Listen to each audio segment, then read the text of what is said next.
আসসালামু আলাইকুম রহমতুল্লাহি ওয়া বারাকাতুহু। আজকে আমরা নামাজের ভিতরে ও বাহিরে কয়টি ফরজ রয়েছে তা সম্পর্কে জানব। এগুলো আমরা অনেক মুসলমান ভাই ও বোনেরা জানি না, আজকে আমরা জেনে নেব। নামাজের বাহিরে মোট 7টি ফরজ রয়েছে। 1. কাপড় পাক, 2.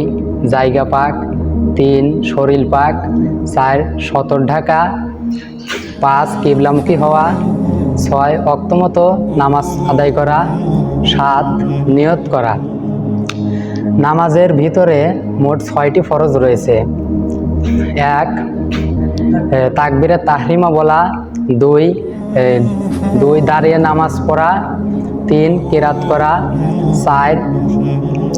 রুকু করা, 5. 2 সেজদা করা, 6. শেষ বৈঠক করা। আমরা এগুলো অনেকেই জানি না। ভেতর বাহিরে মোট 13টি ফরজ আছে, এগুলো আমরা সবাই ভালোভাবে জেনে নেব।